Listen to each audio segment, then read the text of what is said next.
내일이면 절기상 입추입니다만 폭염은 그 기세를 전혀 꺾일 줄 모르고 있고 당분간 계속될 것이라는 예보도 있습니다. 인명피해는 물론 가축 폐사, 양식 피해, 작황부진의 물가 작업까지 우려되고 있습니다. 가만히 있어도 불쾌지수가 높은데 민주당은 국민들을 더 덥고 더 짜증나게 하고 있습니다.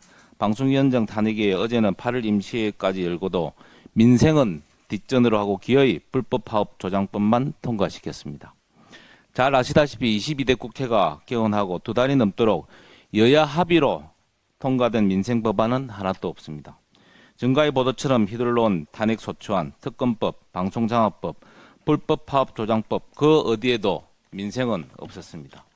이 폭염에 취약계층, 전기료 감면, 전기료 부담 감면 대책 같은 민생 법안들이 발의되어 있습니다만 방송위원장 탄핵안이 더 시급한 이유는 무엇이겠습니까? 취임 이틀 된 방송위원장 탄핵안 단 하루 만에 처리하면서 전기료 감면 대책은 폭염이 끝난 뒤에야 처리하려고 합니까? 민주당의 법안 처리 우선 기준은 무엇인지 궁금합니다. 부디 원내 제1당다운 모습을 보여주기 기대합니다. 보복 탄핵, 무고 탄핵, 무차별 탄핵만이 민주당의 정체성은 아닐 것입니다. 어제 추경호 원내대표께서 민생 입법 처리와 민생개혁과제 협상을 제안하셨습니다. 정정은 미뤄두고 대승적 차원에서 제안을 수용하여 국민들의 더위와 짜증을 조금이나마 식혀드립시다.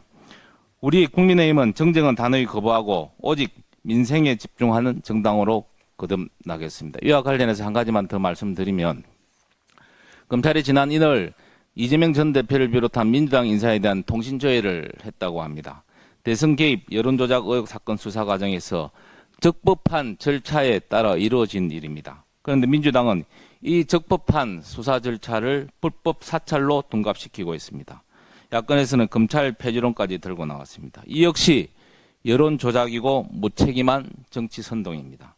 이재명 당시 후보는 지난 대선 전 국민이 보는 TV토론에서 커피 운운하며 윤석열 후보에게 대장동 사건을 뒤집어 씌우려 했습니다. 이 얼마나 파렴치하고 뻔뻔한 일인지 이 전 대표가 받고 있는 4개의 재판이 말해주고 있습니다. 김만배, 신앙님 인터뷰의 여론조작으로 누가 이득을 받는지 역시 너무나 명확합니다. 여론조작은 민주주의의 근간을 훼손하는 심각한 범죄입니다. 철저히 그 진실을 밝혀내고 엄벌을 통해 본보기를 삼아야 합니다. 검수완박도 모자라 이재명 전 대표 수사검사를 표적 탄핵한 민주당이 이번에는 또 어떤 비이성적 폭주를 이어갈지를 모를 일입니다. 하지만 검찰 수사 못하게 손발 묶고 극렬 지지층 앞세워 정치 선동한다고 유죄가 무죄가 되지 않습니다. 그럴수록 국민적 의심만 커질 뿐입니다. 이상입니다.